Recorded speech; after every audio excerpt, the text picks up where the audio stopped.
मलका बिल्कीस एक ऐसी रानी जो अपनी कौम पर हुक्मरानी करती थी, लेकिन उसकी असल शख्सियत एक राज है। कुछ कहते हैं वो सिर्फ एक अजीम रानी थी और कुछ मुफासिर लिखते हैं कि वो आधी इंसान और आधी जिन थी। सवाल यह है कि अगर ये हकीकत है तो इसकी कहानी कहाँ से शुरू होती है? कैसे एक ऐसी शख्सियत वजूद में आई जो न सिर्फ इंसानों के लिए मलका थी बल्कि जिन्नात की दुनिया का भी एक हिस्सा थी? इस सवाल का जवाब हमें ले जाता है कदीम यमन के शहर सबा की तरफ, वो जगह जहां दौलत, ताकत और इबादत का एक नया रंग नजर आता था, जहां लोग सूरज के सामने सजदा करते थे और जहां हिकमत और कुव्वत का मरकज मलका बिल्कीस थी।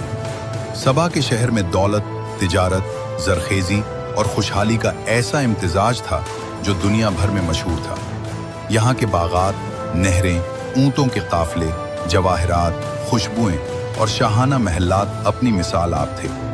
लेकिन दौलत के साथ यहाँ गहरी गुमराही भी मौजूद थी। लोग सूरज की इबादत करते, तुलू आफताब पर जमीन पर झुक जाते और सूरज को अपना रब समझते थे। इसका जिक्र कुरान मजीद में सूरह नमल की आयत नंबर 24 में आया है। और वो सब अपने रब की बजाय सूरज के सामने सजदा करते थे।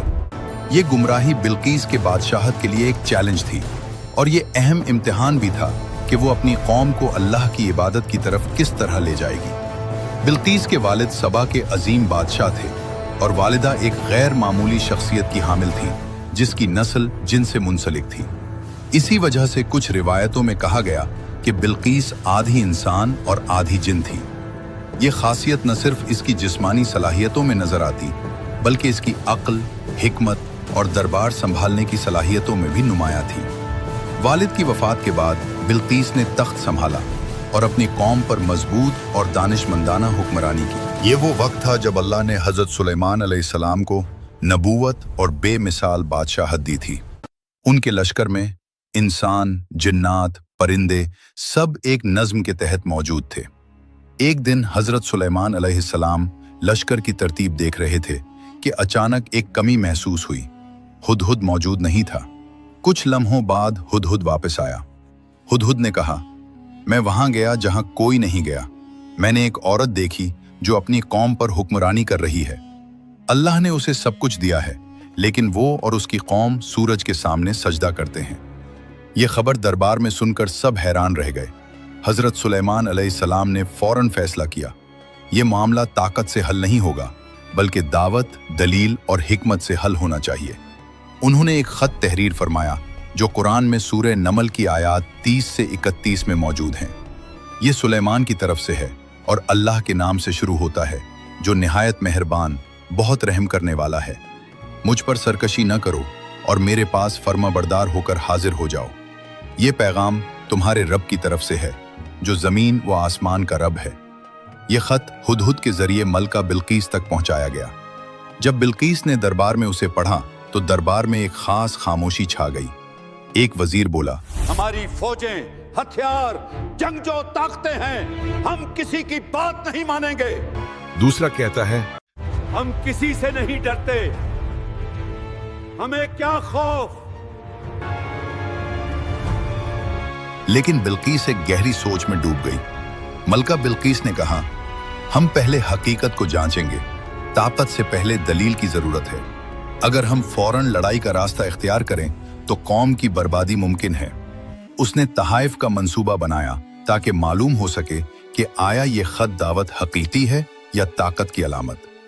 तहाइफ में शामिल थे सोने के जेवरात, खुशबुएं, नायाब जवाहरात, बेहतरीन कपड़े। ये सब सामान काफिले की शक्ल में हजरत सुलेमान अलैहिस्सलाम के दरबार की तरफ रवाना हुआ। काफिला गुजर रहा था तो हर एक की नजरें उस दौलत, अजमत और शान पर थी, लेकिन उन्हें यह मालूम नहीं था कि असल मकसद ताकत की नहीं बल्कि अक्ल और इल्म की सच्ची दावत है। दरबार सुलेमान मध्यम रोशनियों, साफ सुथरी चौक, जिन्नात की तरतीब, परिंदों की आवाजों और इंसानों की संभाली हुई सफों से भरपूर था। हजरत सुलेमान अलैहिस्सलाम तलवार, ताज या सोने के माल और दौलत की बजाय इल्म और हिकमत के चिराग से जगमगा रहे थे। कासिद आगे बढ़ा और कहने लगा, ये तहाइफ मलका सबा की तरफ से हैं। उनकी इज्जत और दोस्ती का पैगाम है। हजरत सुलेमान अलैहिस्सलाम ने एक लम्हे के लिए देखा फिर फरमाया, क्या तुम समझते हो कि मुझे माल और दौलत से खुश किया जा सकता है?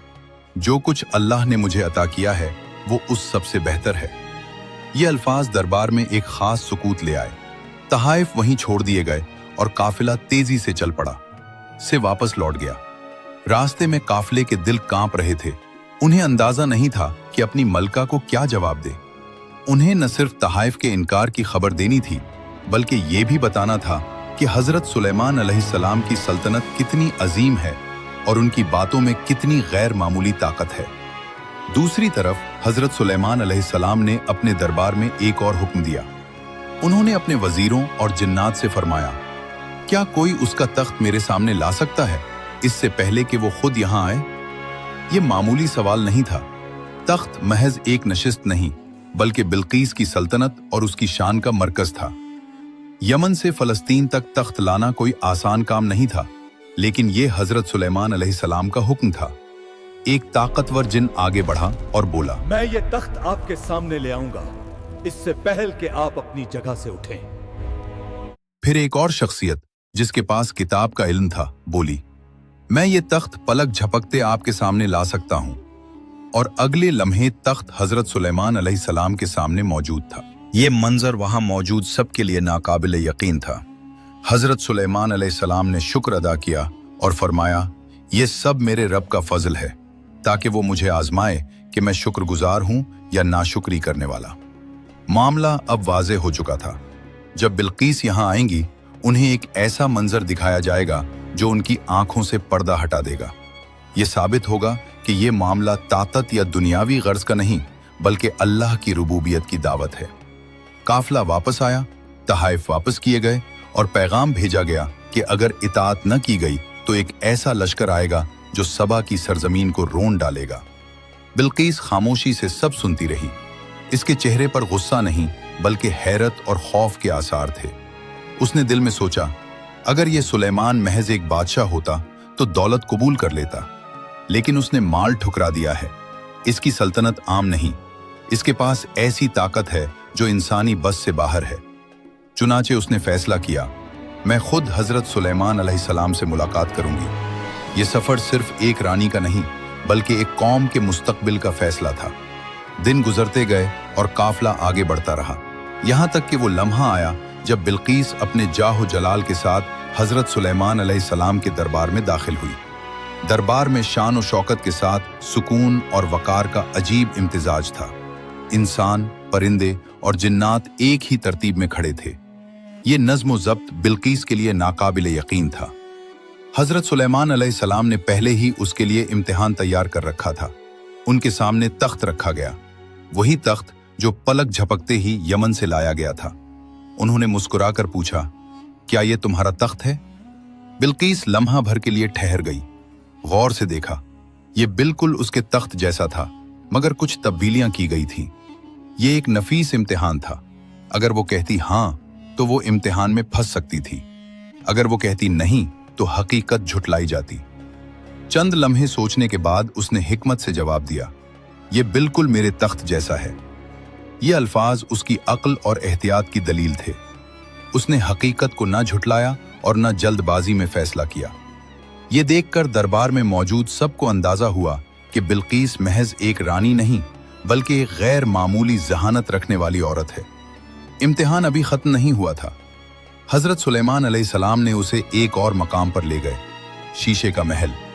जमीन शफाफ शीशे की थी, नीचे साफ पानी बहता और मछलियां तीर रही थीं। बिल्कीस ने फर्श को पानी समझा और अपना लिबास ऊपर उठा लिया ताकि न भीगे। हजरत सुलेमान अलैहिस्सलाम ने मुस्कुराकर फरमाया, ये पानी नहीं, ये शीशे का फर्श है। ये मंजर उसके लिए फैसला कुन था।